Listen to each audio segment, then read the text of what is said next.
Guten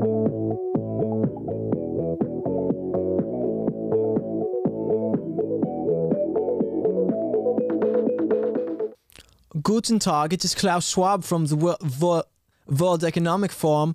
I am here to talk to you about the great episode of Will and Amala Live, where I am going to be interviewing Glenn Beck about his new book, The Great Reset. Yes, it is a fantastic book. I talk about the Great Reset all of the time.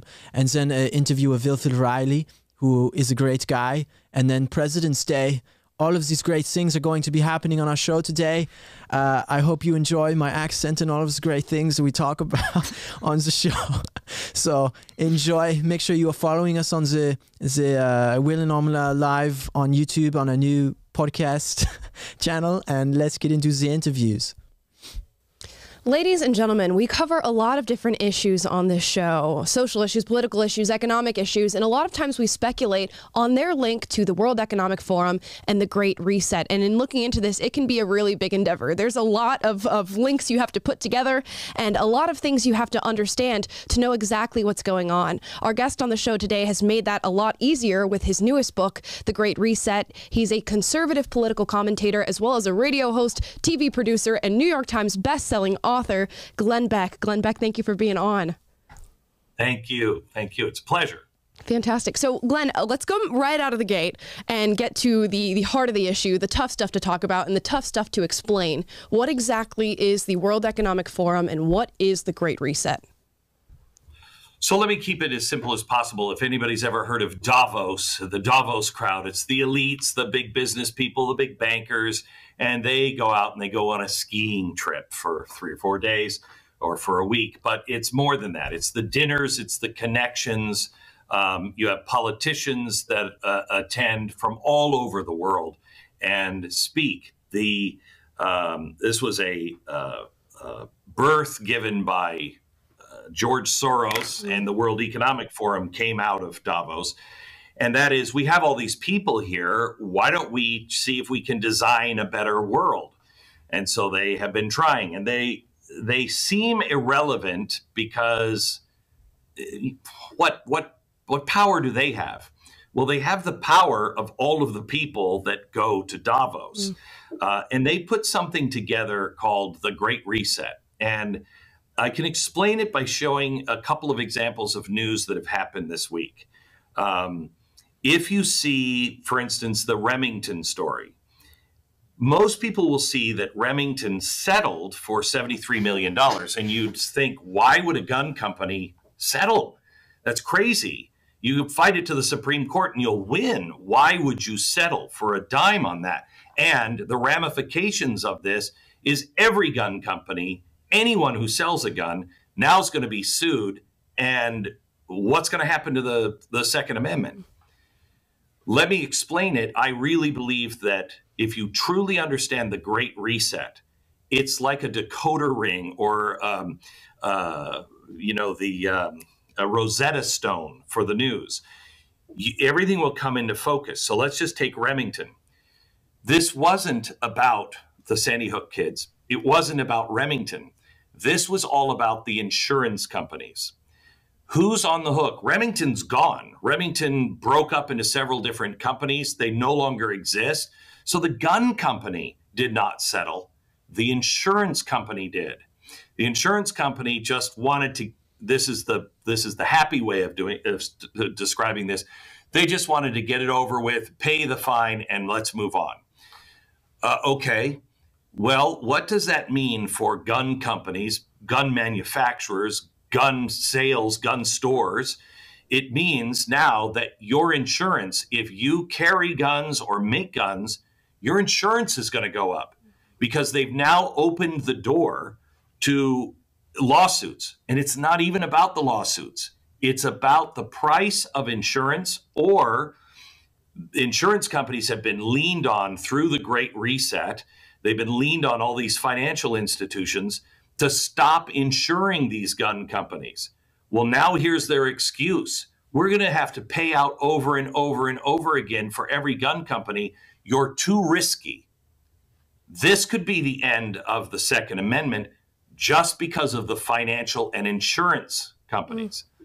That's how the Great Reset works.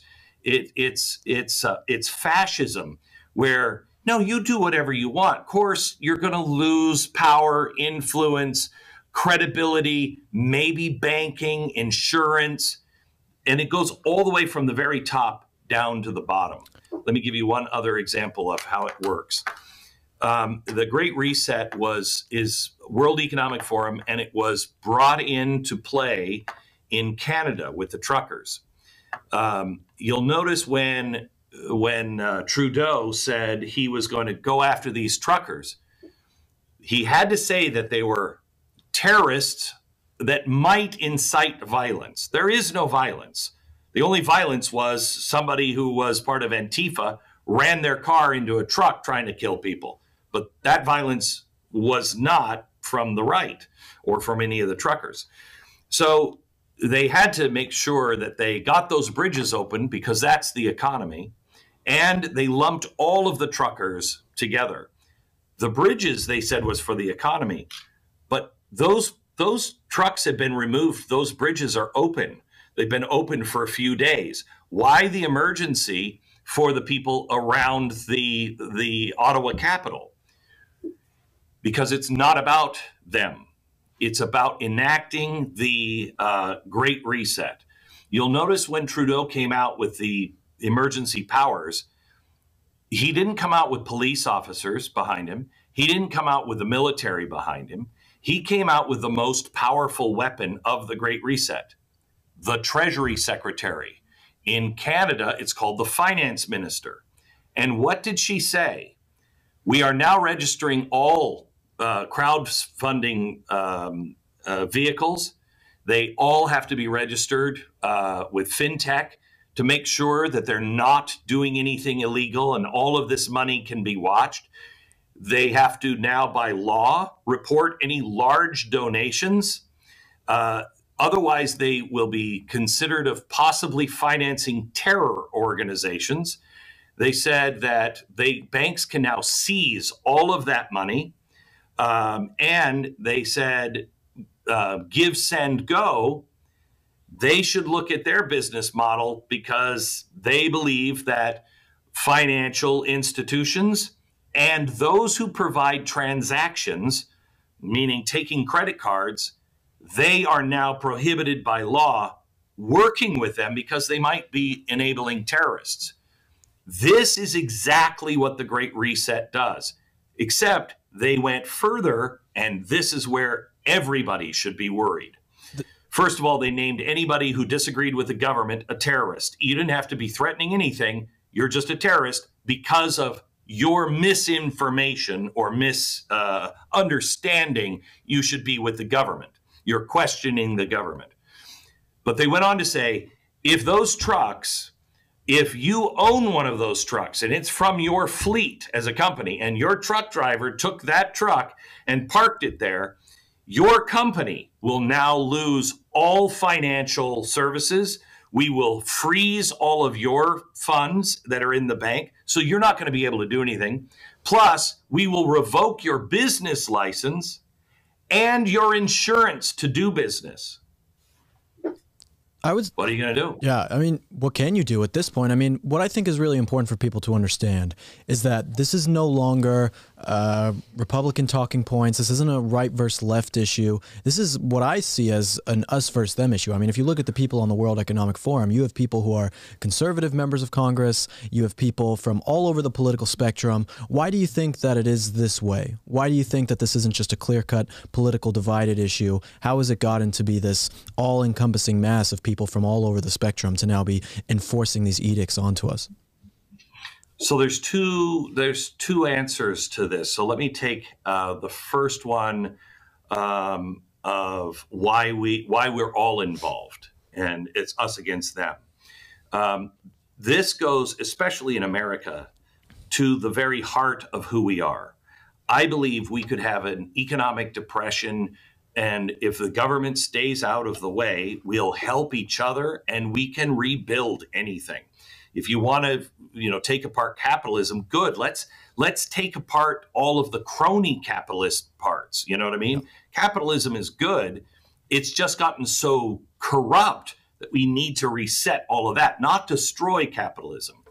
So this, because it sets out to destroy, in their own words, sets out to destroy capitalism, is not the free market. And I think there are, I'm not talking about the left, but there are people that voted Democrats or liberal that don't want to destroy the country. They don't want to destroy capitalism. They have a different point of view on things. But this comes down to, do you believe in the American way of life? Do you believe in the basic fundamentals of who we are? Not taxes, not war, nothing. That we believe the average individual has control of themselves and can govern themselves. That's what this gets to. This is fascism, the clinical definition of fascism. Everybody's a fascist today, on the left and the right. No. This is fascism. And so that's one of the problems, is people don't understand really what fascism is. Now, the other side, why would all of these people do this? If you look at the world of the elites, how many of them are in real trouble? You know, the financial system is in real trouble. They've been bailing out these banks, not in 2008. They said they bailed out the banks to $5 trillion, but we just threw a FOIA action. We had to wait 12 years, fought it all the way to the Supreme Court. Because of national security reasons, we have to have a 12-year waiting period. Well, that's now. Because of the FOIA request, we now know that the banks were bailed out to the tune of $30 trillion.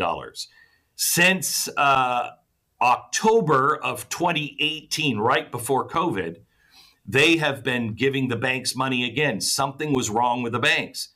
Well, in April of 2019, at the height of COVID, the Fed announced they were lending the big banks $1.5 trillion a week. Oh, my goodness. They've been doing this nonstop. Nobody's questioning it. It's like almost 100 weeks. You want to know why we have inflation? So when people understand, okay, the banking people keep getting bailed out and I'm losing everything, they're not going to be happy with the big banks. When they see that their schools are out of control and it's the unions are in trouble. When they see what the government has done and hidden all of this stuff and allowed it to happen, the government people are in trouble. The media is already in trouble. They're going to lose their platform because nobody's watching them anymore. And the other piece is big tech. Big tech is not in trouble yet. They've lost their credibility and not everybody trusts them anymore. But just because of AI, this is a well-known fact, we will have a 40% job loss, meaning 40% unemployment by 2030. That's baked in. They know this. So they all kind of look at each other and go, they're going to storm the gates soon. What do we do? Mm-hmm. They've got to silence us and put us into cages before we realize we're in a cage, because what's coming is going to be decimating. They'll keep theirs. They'll be okay.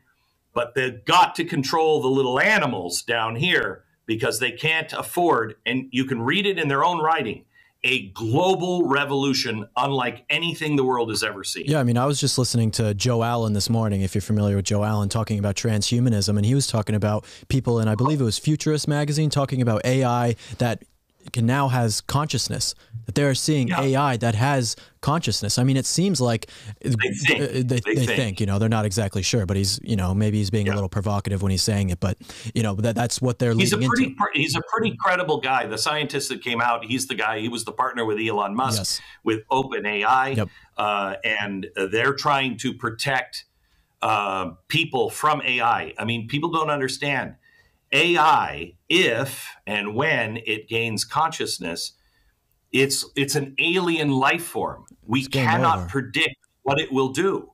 And it most likely isn't going to be happy, being caged, as a toy for us mere mortals. Right. It could be very frightening. No, I definitely agree with that.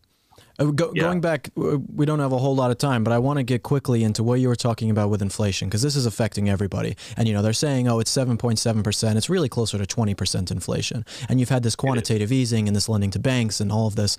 When do you think, in your opinion, that they're going to raise the interest rates? And when do you think that we would see something really catastrophic happen? So it depends on who. I think you're going to see targeted interest rates. They can't shut this down. Yeah. If the banks are milking $1.5 trillion every single week, there's something really wrong here, and it's happening globally. It's happening all over the world, and we are bailing out the foreign banks as well. Our Fed is. So we're pouring this money out.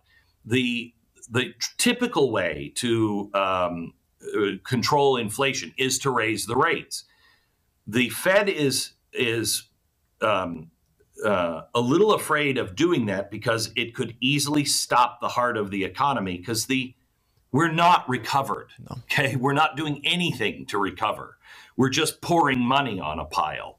And so if you raise interest rates, housing people especially at the lower end, they lose the ability to afford a loan. Small businesses can't get a loan, can't get a revolving loan. Businesses stop getting loans to build a new building or a new factory.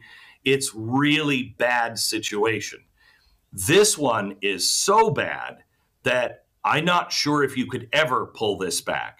So the theory with a lot of people at the Fed is and this is really driven by the hedge fund BlackRock, let's make sure the right people have low interest rates. So we're going to make sure the banks and the hedge funds, they have low interest rates. You can jack the interest rate up of the common man all you want, but we've got to keep the money flowing. I think in the end, this is all about modern monetary theory, which is another long and involved thing, but it is insanity. It's been tried over and over and over again. The difference between us and the Weimar Republic is this is so modern of printing. It's digitizing money, and they can pull that back, not through taxes or anything else, but they can pull that money back once they have control of production, labor, and sales, and the consumer. If they can get you, and they can monitor and shut you on and off from buying certain products and tell the businesses you have to make more of these products, then they think they can control inflation. But I think they're going to impoverish us first. Oof, that is terrifying to even think about. And I think it's hard for people to get a grasp on the scope of this. And when they do, it feels like it's bigger than all of us. A couple minutes left here. What is something that people can do now to sort of mitigate this reality and to stop this process from happening? Is there anything they can do? Or prepare at least? So to prepare, get your money out of the big banks. Put your money in a local credit union or a local bank, somebody that keeps their loans local and are not connected to the madness.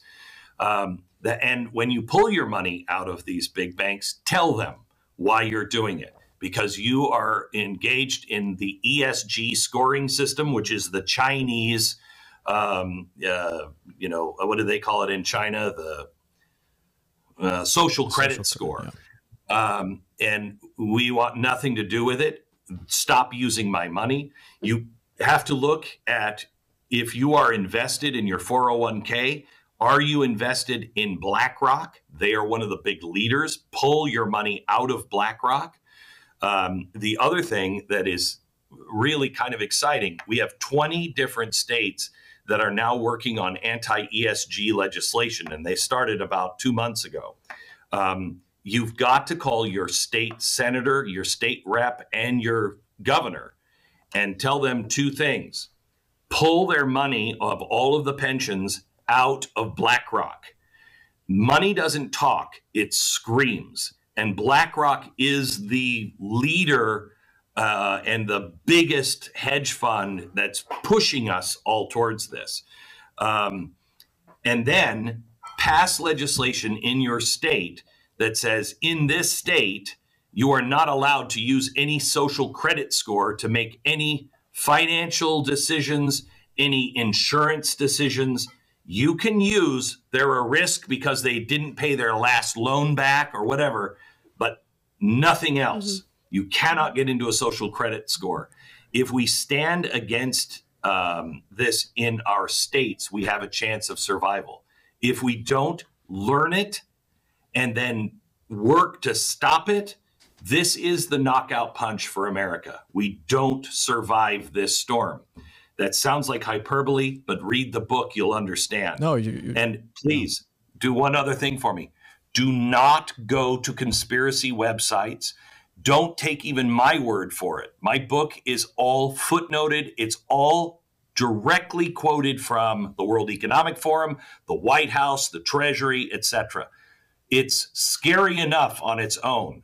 Be really careful, because if you take something that is off, somebody's opinion or whatever, you're going to be discredited. You have to use their words. Just go to worldeconomicforum.org, I think it is, and in 10 minutes, your head will explode. Yeah, that's something funny that I don't think a lot of people understand. It's not, Great Reset is not some right-wing conspiracy theory that we made up. I mean, that's Klaus Schwab saying these things himself. Glenn, I'm so happy that you're able to come on. There's a lot more that I wanted to ask you, but I know we're short on time. So thank you so much for coming on. We really appreciate it, and we hope to have you on again.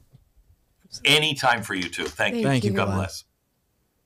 Guys, we wanted to do a new segment on the show. It's called Explain That Tweet, where we bring you prolific Twitter users to bring up their tweets and see if we can get an explanation from them. Twitter only allows a certain amount of characters. We want the thoughts to their full extent. Today, we have author of Hate Crime Hoaxes and Taboo, Wilfred Reilly. He's also a presenter in many of our 5-minute videos. One about what's wrong with the 1619 Project that you can check out by going to PragerU.com, watch, and 5-minute videos. Wilfred, thank you for being on.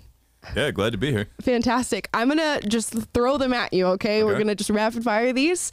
Explain that tweet. Number 1, reading one real history book about, say, slavery or white versus native wars can make you pretty woke. Reading 20, and in quotes, the Aztecs might spare plump children from the initial sacrifice, but ellipses, it's likely to make you, if anything, pro-Western, but deeply depressed about humanity. Yeah, I mean, the same effect occurs if you read the Bible or most of the great human texts. But yeah, what I was saying there is I think that very often when I talk to people that I would consider woke, they are people who are kind of backlashing from maybe that more jingoistic education you still sometimes get in heartland America. I live in Kentucky, and they're saying things like, "Did you know the whites killed the Indians?" And like, yes, I do know that. Like, they were the winners in that war. But I mean, I think if you actually take a book like Scalp Dance or Empire of the Summer Moon that looks at how the great native nations like the Comanches, the Aztecs, the Mohawk Iroquois, how they behaved, the many battles they won against the whites, you realize that a little knowledge is a dangerous thing. Like, the reality is a lot more complex. I'll end this with one sentence. Women didn't get to vote in the USA or really anywhere else till 1920. Like, all of our ancestors were savages. Every adult man was expected to be a warrior in almost every black, Asian, native society until pretty recently. So when you discover that white Americans were very imperfect, it's very easy to stop there. Sure. But then you realize that everyone was very, very imperfect. I mean, you start asking questions like, where did all those slaves come from? Right. And you realize that that's why things like personal spirituality and honor code, so on, are so important. The wolf lives inside everyone. It's not a characteristic of one group of people. Yeah, and I think it was something, I used to be a former radical leftist, for those of you who don't know. I'm sure you guys all know this, yeah. And slavery was the thing that I leaned on the most, look at this transgression, and then come to find that no race has escaped the transgression of slavery for the most part. Why do you think the focus in America is just so strong on that particular point in history? Well, I'm gonna steel man the other side's argument. Shout to my guy Angel Eduardo from FAIR, who insists on everyone doing this during debates and so on. But I mean, the argument would be, well, because we live in America and the majority of atrocities in America were committed by whites and so forth. Of course, the majority of people are white as well. But I also think that when you dig a little deeper, you find that most people simply don't know that all human groups have behaved very equivalently throughout history. And by the way, this isn't a point of shame for members of quote-unquote minority groups. I mean, Genghis Khan and Mansa Musa and the leaders of the civilized Asian and African and so on empires were quite on par with many Europeans and, for example, Eastern Europe at the same time. But that included skill at brutality as well as skill at technology. So, I mean, I think that you can argue we should focus a little bit more on America, but I also think, just simply put in quantitative terms, if you ask American high school kids, was slavery unique to the USA, you find that crazy percentages, like a quarter to half, say yes. So one answer is that a lot of people just don't know about a lot of this reality. They've read the one book. They haven't read the 20. And now because obviously, like, we both lean right now. There's another element that's not accidental here. The extent to which the radical kind of fringe left has taken over a lot of American discourse, if you're looking at media, if you're looking at secondary academia, higher education, is really pretty remarkable. If you look at any study of university professors' last line, I mean, sociology, for example, is about 95% leftist, 5% conservative. So I think that's one reason there's so much more of a focus on the sins of Europe. It's not even just America, than on the sins of anywhere else. Genghis Khan killed 2% of the population of the world. I mean, this went on constantly for years. Right. But it is not focused on to the same extent. Yeah, fantastic. It's an amazing thing to sort of step outside of the scope of what you learn and the narrative, and then sort of look out and see what other people don't see. Another one here, explain this to me. I can't believe this requires explanation. The government of a state should not give needles and crack pipes to junkies. Look, so when I said the wolf lives inside everyone, the reality is that there are probably very, very few ultimate rights and wrongs. I mean, if you look at the true bases of moral systems when people are more primitive, there are, Christians, the 10 Commandments, Buddhists, the Eightfold Way. And it's always stuff like don't be a cannibal. Don't kill your neighbors. I mean, so there's some baseline morality, but much beyond that, I think you kind of do determine what your honor code is and how you live. And I think that if you, what am I saying here? If you want me to obey the laws, you have to at least pretend to take them seriously, and you have to at least pretend to try to enforce them if you're not claiming these reflect some kind of ultimate deeper rule. So if your policy is drugs are bad and you're a country, and I'd agree hard drugs are bad. This isn't like playing during the weekends. You're smoking crack. Like, if that's the standard in almost every civilized country, you shouldn't give junkies the crack pipe. I mean, people will make all these excuse-making arguments like, well, if we've got all the junkies in one facility, we can ensure that they smoke crack safely. But there's that sort of brutal realism in the back of every adult's mind. Like, if you've got all the junkies in one facility and they have drugs, you can arrest them and send them to rehab. Like, there seems to be no situation where giving them crack pipes is the ideal solution. One other thing, as a black man, I find it incredibly annoying that there's this constant pitch of we are the true, we woke whites are the people that really want to help the community. But it's always stuff like this. It's not always. There's just some good job stuff and Build Back Better. But most of the time, it strikes me that it's more stuff like this than like we're actually going to build a factory in an African-American community, or for that matter, a poor white neighborhood, or we're going to move there. Like, if you're a teacher, live in your district. It's never that. It's always like, we notice whites are smoking, from some cleaner crack pipes. And, your urban junkie might have to smoke from the car antenna. So we're going to fix that. That's not something that we need to fix. Last thing, but I mean, like, even the whole like powder crack cocaine disparity, like people say if you sell an ounce of crack, you're 5 times the sentence you get for selling an ounce of powder. But I don't know if the people we really need to be focusing on in hood communities are the people moving ounces of crack. That's the least sympathetic people imaginable. Like, of all the racist disparities that exist, why this one? In honor of Black Lives Matter, let's give out clean crack pipes. Let's decriminalize shoplifting. And I don't know. Let's just allow people to do whatever they want, because disparate impact. Well, I think, like, I grew up in a big city, and when I mentioned I was a radical, like, I was an organizer for Occupy for a while. This back like 2010. This is like real. People fighting the police. With the Guy Fawkes masks on and like swords over their back. And it struck me that I'll censor this because it's a family audience, but that bleep didn't work. Like, you started seeing the stuff you see with BLM 10, 15 years later. Like, people were giving us millions of dollars, and people were taking it.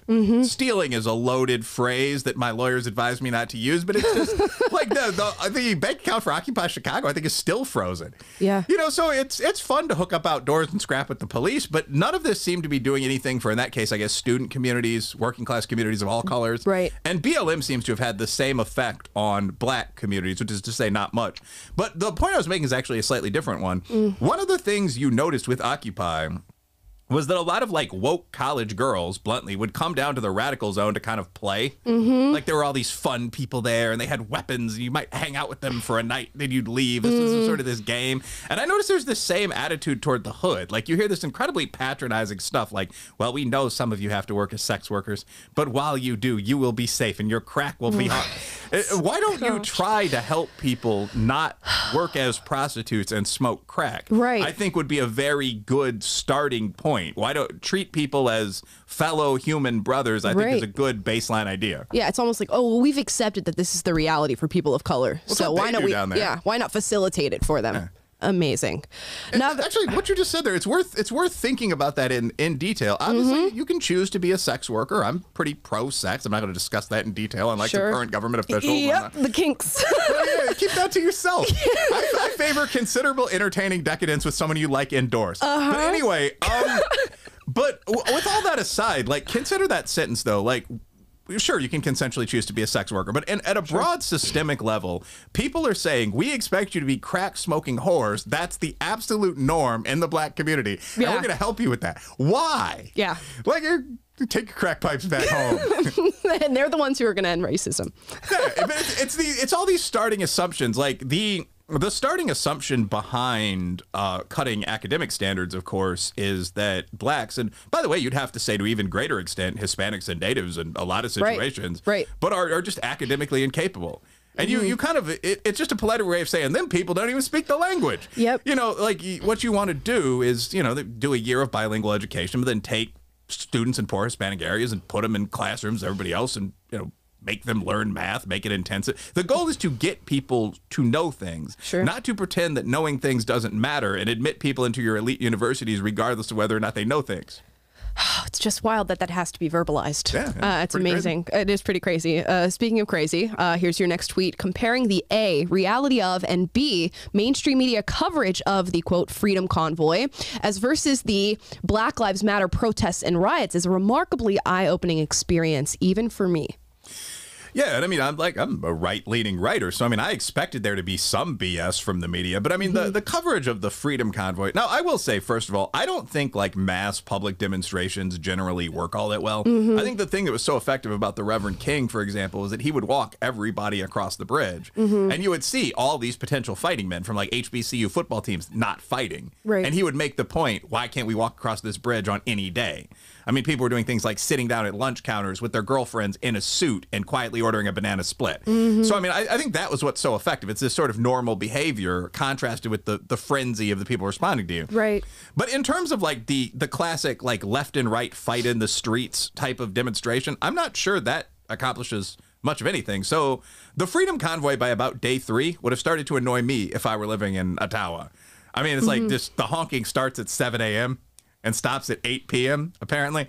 But with that said, the treatment of the truckers, which are being described as like a radical, disruptive force, violent. Yeah. The police are going and stealing their gasoline. The Prime Minister of Canada is in hiding. He's lying about having COVID. I mean, at some point he may have, but this has been going on for like a week plus. I think we could start to say like, where's that negative test, Justin? Right. You know, all this stuff they're talking about. That has not been confirmed, but they're talking about, you know, this is a hate crime. People are threatening $100,000 sanctions against anyone involved. The treatment of that as versus the actual BLM protest that ended up in many cases degenerating into riots is pretty remarkable. I mean, like the Minneapolis protest, just to give one example, set an active police station on fire with the police in it. Right. And the description of events like this was almost invariably fiery, but mostly peaceful, was what CNN led with. Sure. I want to clarify this isn't mostly a riot. Contrast that with the depiction of like the Sikh guy in his truck honking the horn. Right. They put the cardboard sign on the statue, and all of a sudden that's vandalism, and they've defaced this statue. That was the most ridiculous thing. Like there are a lot of guys on the left, I argue with, like Matsukita, that were very passionately saying like, they defaced the statue of the unknown soldier. And the thing is, I think they believe it. Like, these guys are left-wing but patriotic enough. Right. But it was like, bro, did you ever turn on any right-leaning media during the BLM riots? Like, right. They were cutting the heads off statues of Frederick Douglass and stuff like this. They didn't even know who the people in the statues were. But mostly peaceful. Yeah. But like, one of the statues that was defaced during the BLM fighting was the statue of the 54th Massachusetts, which is an all-black regiment that helped conquer the South. And when people were asked about it off the record, the explanation seemed to be, we didn't know those were black soldiers. And there are a lot of questions that I have about that. But anyway, like, contrasting that with, like, they put the Canadian flag on the Canadian soldier statue. This is now the worst we've ever seen. Right. Horrifying. Without excusing any rioting on either side, of course, we've seen the same thing with January 6th. Like, people died during a riot, and this is the most despicable. The total death toll from the BLM rioting, I think, was 50. The Federalists had it at 35 in August of 2020. So without exaggerating this, I mean, the panic and level of anger is new, let's say. Yep. Yep. Ugh. So this leads me to my next question for you. This is actually a question that you posed on Twitter. All right. What's your favorite example of absurdly racist or un-PC behavior by people who are currently annoyingly woke? I think my best answer for this is that most recent Showtime special, which I'm sure you've seen that video. Everything's gonna be all white. Yeah, go on. Sorry, actually, I feel I've been doing most of the talking. I just feel like stuff. That was just the most blatantly racist thing, and so overtly. It's like the what we've been trying to hide for so long. We're now comfortable with saying out loud, and to make an entire docuseries out of it, and then post it so proudly and so confidently is just amazing. So that's my answer.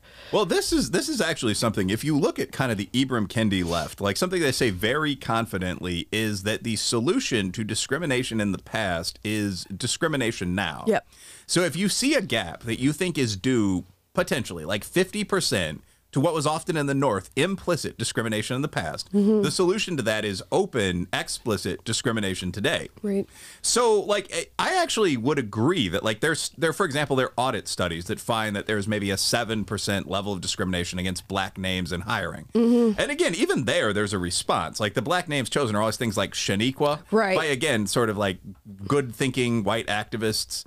And they're always contrasted with names like Tim. Yeah. And you always have to wonder how, like, Malcolm would do as versus, like, Bubba. Right. But at any rate, nonetheless, there obviously is measurable racism, but it's always this subtle stuff, and it's being responded to with just, like, the most explicit, offensive content imaginable. So, like, yeah, you're talking about the Showtime special where people are saying things like, yeah, all whites should still feel guilty about slavery, or this content isn't for white people. Yeah, it's called Everything's Gonna Be All White. That one's right up there. I think the crack pipe thing would be probably the winner for me. Oh, yeah. It's hard to get past the crack pipe. Strong pipe. argument. But another tough one. A lot of contenders. But I mean, another one would have to be like Justin Trudeau. One of the things I said on Twitter was that Justin Trudeau must be master of disguise from like the old A-Team show or from Kingsman. Because there's so many pictures of him in like full-on Hindu traditional garb, or like wearing like a war bonnet with like the 2 eagle feathers for when you killed your enemies. Like, it's like he almost wanted to get it out of his system before he rose to power. Well, but I mean, like, so the point of like probably the most racist woke thing I've seen is him wearing blackface like 4 times just for no reason. Not once. There was like for situations when he didn't have to. Like, there was an Arabian Nights party that Trudeau went to where he painted his entire body black, like his hands were black and so on. And one of the things you notice if you look at the pictures is that there are a bunch of other people there. But because Arabs are Caucasian, no one else chose to paint themselves in blackface. Right. People just wore like dark makeup or nothing. They wore like a hijab. So Trudeau, just of his own devices, was like, I'm going to paint myself black because I want to. Yeah. This isn't the first time. That to me has to be one of the most obviously racist. And this is the thing is, it's entirely situational, right? Like, one of the things I don't want to keep dragging in other random BS I've said on Twitter. Please do. But like, one of the things I said is like, I get cancel culture. I get you should try to be a gentleman. And I actually don't get cancel culture at all, actually. So I'll admit that one. But like, I pointed out that if you look at some of the things you're supposed to be canceled for, like there are lists of these in university speech codes, but they're all like, one of them is using racial insults ever. One of them is telling any ethnic joke. One of them is sex while drunk. There were like a whole bunch of these things, like while video gaming, or playing sports, there's no excuse for using slurs. Like, can I curse on here? Go for it. But like one was just bitch, for example.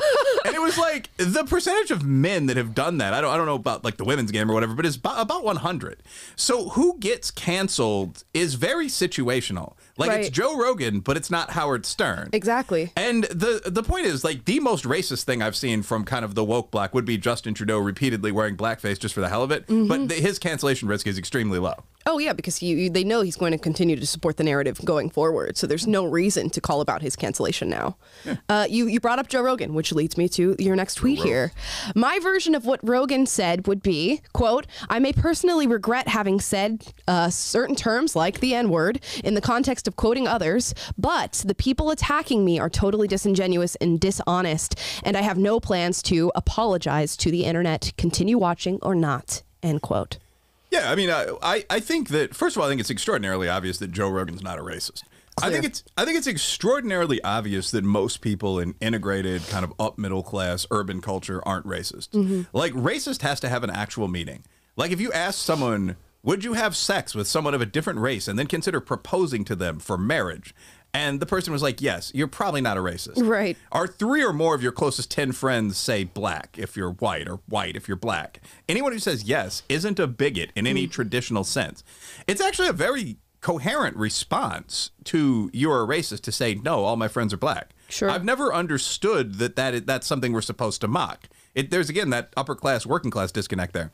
But basically with the Joe Rogan thing, like, you know, I disapprove of the use of most slurs, just asked if you were comfortable with even one on the air, blah, blah, blah. But, like, none of these cancellations around the use of the N-word have involved people calling someone else a racial slur. Glad you said it. And this is so important here, because what we're doing is, all of this is what I call cry bullying. Like, it's just pretense. Like, I think people might be genuinely offended if they personally were insulted in like a racial or sexual manner. I think that would be understandable.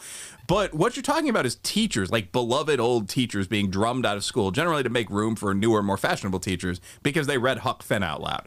And nobody's actually offended by that. This stuff is being used in a series of power games between racial groups and political parties. Like the Joe Rogan thing, what they have is over, like 14 years, there's a clip of him saying the N-word like 20 times strung together from him like interviewing Randall Kennedy and stuff like that. Like there's no offensive use of this, so on down the line. So we're talking sympathetic magic here. Like the idea is that if you say a word that was once used to insult people, to say, here we don't use insulting terms, you are canceled because you've used an insulting term.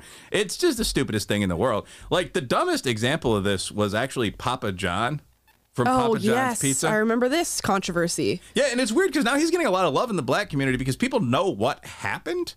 Like, originally it was just like he said the N-word. But the reality is, like, this blue-collar Italian guy who employed a lot of African Americans was talking, and he said, you know, when I was starting off in this business, and I'm like, I'll keep saying the N-word as a joke, but I'm not going to, like, say all of these as letters.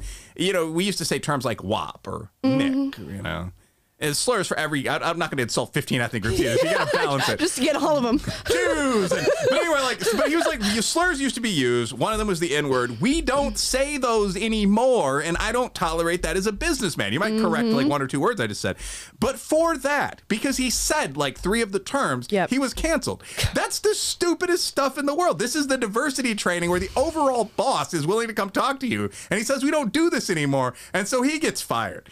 And you have to wonder, like, was the next CEO like the former VP of diversity? Like, there's never a situation where someone for sincere non-business reasons does this crap. Right, and I don't know if you've seen this video, but it's a guy going down on Venice Beach and interviewing a bunch of people about Joe Rogan and his use of the N-word. And of course, all the woke whites say, absolutely cancel him. How dare he use that word? And then he goes up to all these black people and they're like, I don't care. I don't give a F that he said this, and Joe Rogan's actually my N-word. Yeah, that's funny. It's amazing the juxtaposition between those two things. Yeah, this is actually something, like, I grew up in the hood, basically. I grew up in East Aurora, which is, and by the way, the hood is very multicolored. Like, I mean, like 50% of the people, 49% of people on welfare are white. So I mean, like, when there are exceptions, like you can see, if you're in the Marcy projects, that's mostly black. But if you're in the projects in Lexington, it looks like United Colors of Bennington. I mean, it's Bennington, whatever, I don't play soccer. But like, it's just so... But I mean, in that entire diverse, like, in my entire diverse upbringing, watching people cheer for Jordan and Bird and so on, I never saw people make some of these arguments. I never saw people argue that the North in the USA in the 90s was extraordinarily racist. I mean, by this point, Colin Powell was the Secretary of State. I think my high school had integrated in 1932 or something like that. This isn't to say there were no restrictive covenants on one side or the other, so your life was perfect.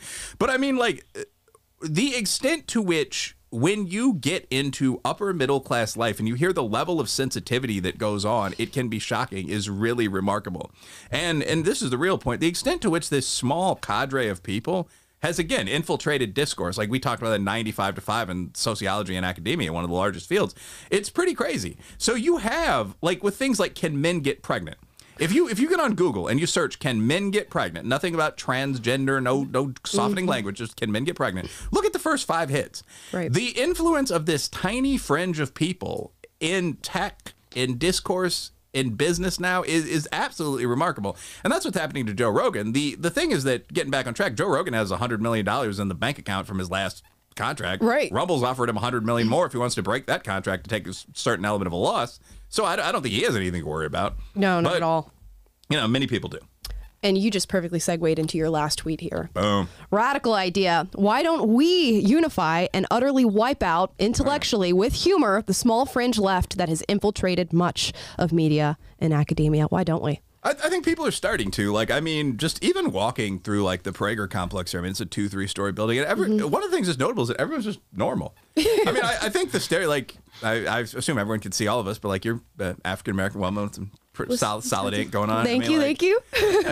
Caucasian, obviously urban Holding guy. it down for the white guys over here. Yeah, but I mean, like, you know, obviously from a city, like, you see they got the doll with the dreads on it over here. I mean, like, it's just, and like going through the building, I've noticed this in a lot of different environments. I mean, from the Daily Caller to black media that's a little heterodox. Like, it just looks like you'd expect the Daily Beast to look. Right. Like, I think the stereotype from anyone on the modern dominant sort of cent left would be that at least the right-wing examples I've just given, if you walked in here, it'd be a bunch of Amish people and priests and, you know, women sitting around in their Handmaid's Tale outfits.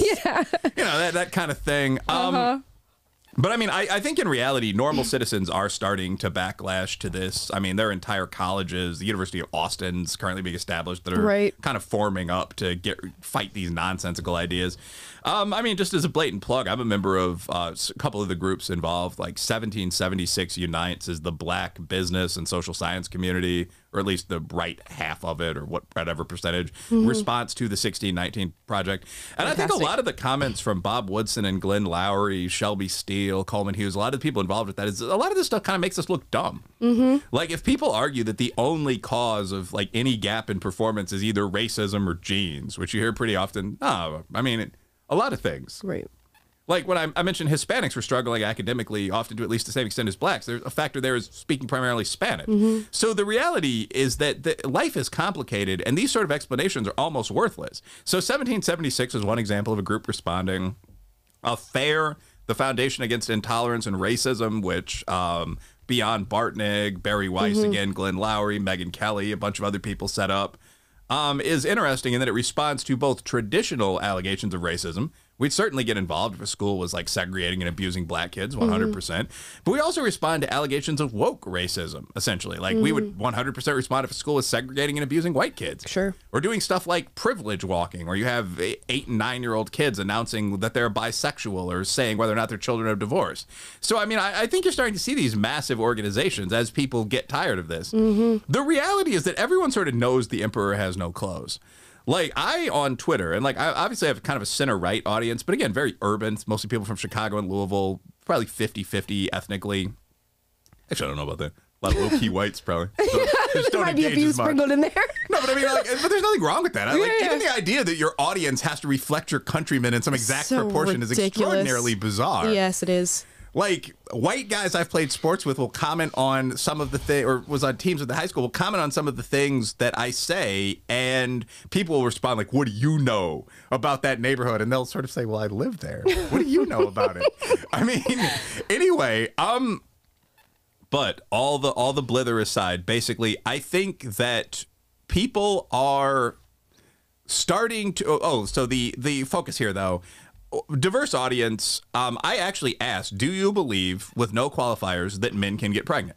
Just as a joke, just seeing how the polling response is working. It was like a Twitter poll via SurveyMonkey. And it was like 99% no, 1% yes. So I think nobody actually believes this stuff. What you have is a problem where a lot of the upper middle class and a lot of public spaces in a city make it very uncomfortable to say you don't believe it. But just like looking around the rooms here, or looking around my social media and my group of friends, the reality is that we're all kind of being bamboozled because no one thinks this stuff is true. Right. Like a lot of the people that are speaking out, like Glenn Greenwald, Matt Taibbi, Barry Weiss, Jimmy Dore, are actually sort of heterodox liberals that are like, we want to wipe these people off the map so we can go back to fighting with the conservatives about birth control and so on. Right, like, right. Taxes and abortion, like real issues, not this crap like how many sexes are there. Yeah. So, I mean, I think that there's almost a 100% backlash to this. You're going to start seeing very soon. Oh, amazing. That's a very hopeful message for the audience. Yeah. Guys, take that in. So it sounds maybe you're short-term pessimist as far as that small fringe people, but long-term optimist? Yeah, I mean, so both the left and the right in the past have made mistakes, and it depends even on what you mean by left and right. Like, I wouldn't want a king, for example, which is the ultimate extension, or the actual Handmaid's Tale society, or for that matter, modern Saudi Arabia. The Indonesian army, and again, don't want to be crude, but the Indonesian army, civilized, probably second world nation, we spar with them on trade, recently got rid of mandatory virginity for troops. I imagine this is only enforceable for women, but you know, that's all that matters. I knew no such thing. No, wow. I mean, so like there are things on the right globally, as someone who grew up in the bosom of Holy Mother Church, that you probably would not want to implement. But I mean, I think that, the question was short-term pessimism, right? Yeah, okay. yeah. So I tend to ramble. So like, no, that's totally fine. Okay, but basically the point of this ramble, though, is I think in recent history in the United States, most of the social evils have come from the left, and they've done an incredibly good cosmetic job of disguising this. Like, I obviously support the black civil rights movement during the 1960s, which is not an exclusively left-wing movement, if you look at how Republicans voted on the Civil Rights Act and so on. But almost everything else, from the discovery of hard drugs and their social popularization, to the end of the sexual revolution, to the later waves of feminism, to like environmentalism with no nukes, like all of this stuff was mostly just complete BS. The first round of police defunding and community policing, we saw crime increase about 500% between 1963 and 1993. I grew up in early 90s Chicago, and it really was like that one movie, Kids. Like, you'd get on the train with your skateboard and watch people walk on and start painting graffiti on the windows. Right. So, like, all of that stuff, I feel, has been a result of certain specific modern leftist policies, and that's not unintentional. I mean, if you read books like Ron Radash's Commies, for example, there really was a very concerted effort, this is not a conspiracy theory, there are people that have documented it in full, to funnel the former 60s radicals, the Weathermen and so on, into specifically academia, the NGO sector, places where they could continue, quote unquote, the revolution by different means. And I think that's how we got this sort of Maoist 3% that so dramatically influences society. But yeah, I think long term, that's something that can't continue. I don't think people are going to allow it. And I think that one of the things that is making it less functional is just the availability of other platforms like Substack, Local, YouTube, so on. Like, a lot of the people on YouTube, like Gothics, if we're talking about like heterodox black women, are just obviously like really high IQ, funny people that have a good computer in their room, and they've started talking about things. But people are starting to ask, why do the people in academia with the qualifications sound so much stupider than this person sitting on their skateboard in Detroit? Right. And it's a valid question, and the answer is because they are. Yeah. And I don't think that that's a system that can endure very long. Yeah, I think you're absolutely right. I also don't think our audience has ever gotten so much information in such a short period of time. You might be one of the top guests we've ever had on the show. Boom, that's what I like to hear. You've killed it. You've crushed Number it. one, not one of, obviously the best all time ever. You just might be. Maybe we'll have the audience vote in a poll down below as you guys are watching this. I'll share it on Twitter. That's fantastic. You just might win. I have a strong feeling. Wilfred, how can people support you other than following you on Twitter? Well, I'm always tempted to joke and say if they could give me money. The one time I actually said that, people started giving me money, and like I'm actually pretty financially stable. So for ethical reasons, it became kind of a pain in the ass where I had to like give the money to charities and so on. So anyway, okay, so maybe don't. it's going to go to charity. Yeah, I mean, so you can give me money if you want to, but the way to follow me, like, I'm actually extremely wired in. I actually used to run a small social media company, but I'm Wilfred Reilly. It's WILFRED REILLY.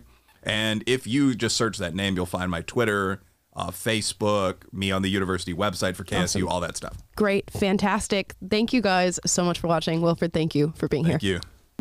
Now it's time to get into Throwback Thursday. As you all know, or at least I hope you know, President's Day is Monday. So we brought in our resident fact checker, historian, and host of This American President podcast, Richard. Hello. Richard. Happy Washington's birthday. It's me. So it's not President's Day It's on not Monday. President's Day. Explain this. Okay, I will. And this is one of those things. So first of all, I have a freakish obsession with George Washington. Okay. Got I the see it on the shirt. Yeah. I worked at I Mount love it. Vernon. I worked at Mount Vernon. Oh, what? I did. I have the socks. Oh, he's got Washington I socks. have Washington Oh, hold 'em up. socks. Yes. Here. I don't know if he's. I don't know, Are you I'm not very flexible enough? flexible anymore. No, I'm it's all gonna right. hold his leg up. I see him. They're glorious. And I have George himself. The Funko Pop. That's yes. amazing. Love it. So people used to celebrate Washington's birthday. It was a holiday along with all the other holidays. He was born on February 22nd. Actually, he was born on February 11th. But during his lifetime, they switched. They added 11 days to his birthday. So instead of February 11th, it was February 22nd. And then during that time, so after he died, it was turned into a national holiday. And it's always been a national holiday. But in the 1970s, what they did was that they started moving holidays to Monday to give people 3-day weekends. And in doing so, they took it away from February 22nd and they made it the third Monday of February. And it was closer to Lincoln's birthday. And so people started tying it to Lincoln's birthday to make it President's Day, especially like car salesmen, mattress salesmen, and all that kind of stuff. But one of the members of Congress argued that if you change the day, people are going to forget that it's Washington's birthday. And it's really unfortunate because if you go to India, they have like a Gandhi Day. If you go to Mexico, they have Benito Juarez Day. If you have Turkey, you go to Turkey, it's Ataturk Day. And we have about the coolest, most badass, awesomest founding father, and no one gives a crap. We had to no sell one knows. cars and mattresses. I know. That's all we do. Very important. I mean, this is all we do for him now. I mean, okay, he's still on the dollar bill, but Yeah. he's been canceled here and there and all that stuff. And Removing his statues. yeah, exactly. So I think that it's very important that we remember Washington's birthday. He's earned that day. And I became obsessed with George Washington because I visited China. This was like 2007, and I went to a family reunion. And I talked to relatives there who couldn't speak a lick of English. So, my dad would translate. And one of my relatives was like bashing American foreign policy. It was the Bush years, Iraq war and everything. Sure. But he goes out of nowhere. He says the one American that I'm assuming he doesn't just like one American, but the one historical figure in America I love is George Washington because he said, this is a guy who left power. He could have been a king. He could have been president for life. And he just said, no, I'm going to be a citizen, going to go back to my farm. And that has such an impact on people around the world. I visited the Philippines and I got a tour of their White House there. And they have his biographies there. Oh, wow. The presidents of Philippines had his books, the bios there for reference. And I think Americans have just forgotten that. But people around the world still recognize him as, wow, if you're in China, you lived under Mao. This guy won a revolution and then he created a horrible tyranny. And Right. for people like Washington, he's almost like this rebuke to tyranny. So Correct me if I'm wrong, that there was a massive movement to call Washington a king when he was inaugurated as president. And he was the one who said, no, I'm not going to take that moniker. Well, so during the war, at the end of the war, the Revolutionary War was a very hard-fought war, right? Even though we had won the war and fought against the king, some people felt that we still needed a king to thrive as a country. And some people actually they basically said, look, okay, I know we fought against the king and for freedom, but now that we're free, we kind of need a king, and maybe you can call it something not a king, but And so one of Washington's officers actually said to him, why don't you just take the reins? Why don't you just do it?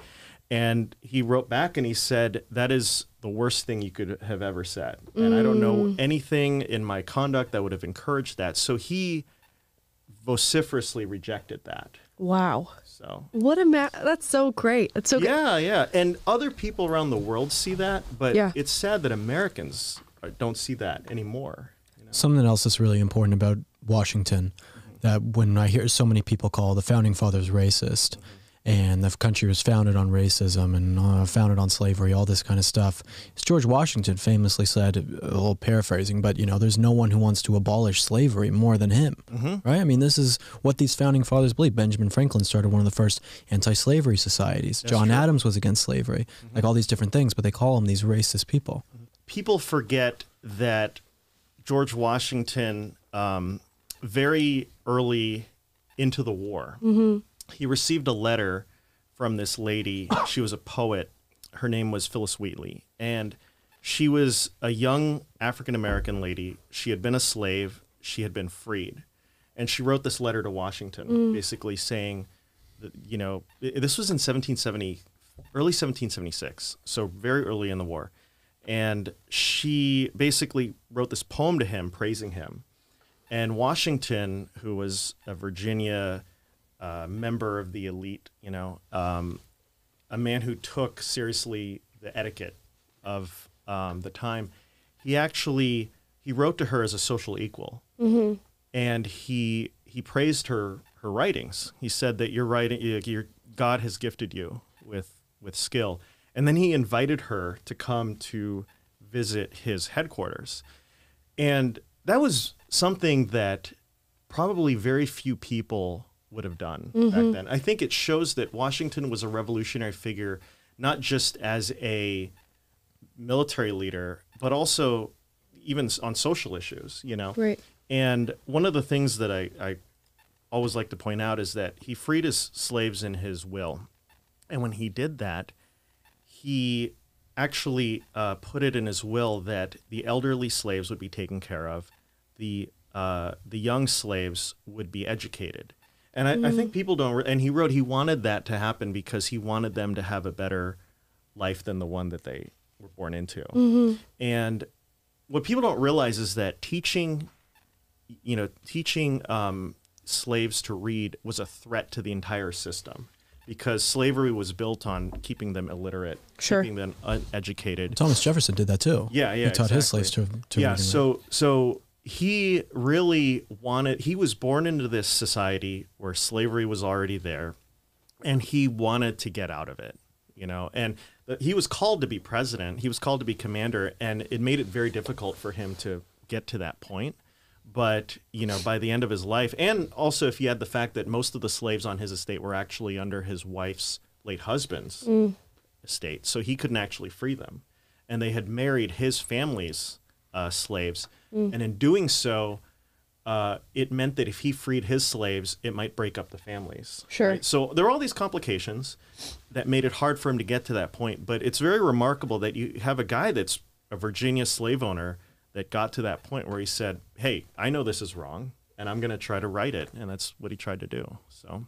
And these are things that people will probably never get to know about George Washington because we don't celebrate his birthday anymore. Yeah, exactly. We don't celebrate his birthday. But I always love to point out that he has an impact around the world, and if some woke kid somewhere is like, oh, screw George Washington, there's some guy in China that might not love everything our country does, but he can recognize, wow, this guy left power. I mean, he could have been more than, but he went back to go to his farm, like as a common citizen. That's mind blowing. Right. There's this massive effort to go, well, just because he looks a certain way, just because he's a white male, he must be horrible. And he's one of the founding fathers. And I've always been taught that the founding fathers are horrible. So we have to lump him into that group. And nobody adds nuance to history anymore. They just put a broad brush across it all and paint these figures as something that they're not. So it's a great thing that you're keeping their actual history alive, Richard. Yeah. There's a quote where Washington actually said, if a war ever breaks out between North and South, I would side with the North. where he basically said that, okay, like if this country ever goes to war over slavery, this is the side I would identify with. And so, again, it's one of those things where people look back at history and they just look at it as very static and they just label someone slaveholder. Yes. But it's less about where people were at the time and more where they were trying to go. And the founders, Frederick Douglass, one of the greatest, American figures of all time, the leader of African Americans of his day, he has a great speech where it's called it's basically about the 4th of July, and he defended the founders. He said that the founders were anti-slavery, and in the speech they have quotes of him saying, to a slave the 4th of July is hypocrisy. They always put that up there. I've seen celebrities tweet that, but they never show the part of his speech where it says the founding fathers were great, they were against slavery. It's the Southern slaveholders that are rejecting the founders. And so they never show that part. They only show the part that's like, oh, slavery is horrible. Well, of course it's horrible, but don't lump everyone at the time in as like being pro-slavery. Sure. So. It's a lot easier to do that. It's harder to actually do work. Yeah. It's easy to just make broad assumptions about things. Exactly. Yeah. Which is why we brought you on to clear it up for our audience. Richard, how can people support you and listen to your podcast? Yeah, sure. So podcast is called This American President. And actually for Washington's birthday, which is February 22nd, next Monday, we're releasing an episode about his farewell address. And his farewell address has always fascinated me because it's like the last, Washington had guided the country for the first quarter century almost. And at some point he had to leave. And it wasn't just to leave because he was old, but at some point he had to leave because he had to show that this country wasn't too dependent on him, right? If it's a republic, it has to not be about men, right? It has to be about laws and principles. And so this was his last chance to influence Americans and say, hey, this is how you get along without me. And that's what his farewell address is all about. He talks about how we need religion in our country to survive. And not only that, but religion needs to play a role in our politics. He actually says this in his farewell address. And I'm doing a commentary on it. So releasing an episode where I talk about his farewell address, and, people on the left and the right talk about it, but people on the left don't like to talk about that part about the religion. So, so Monday, if you sign up for This American President, we'll have an episode about that. About his farewell address. So. Fantastic. Awesome. Yeah. Well, now we're going to be celebrating George Washington's birthday on Monday. So hopefully you guys all join in with us. Richard, thank you for coming on. Great. Thank you. Yeah. Thank you. Guys, that's going to wrap up our show today. If you enjoyed the show today, make sure that you're going to Spotify, Google Play, Apple Podcasts. You're rating the show 5 stars. You are downloading it on there. Our numbers continue to grow, and we are so thankful for all of you guys. And make sure you're going to our new YouTube channel, the Will and Amala Live channel, and checking it out on there. Make sure you're following myself and Amala on social media. And I think that's about all we got, guys. We're going to see you tomorrow for a good, fun Friday. Bye, guys.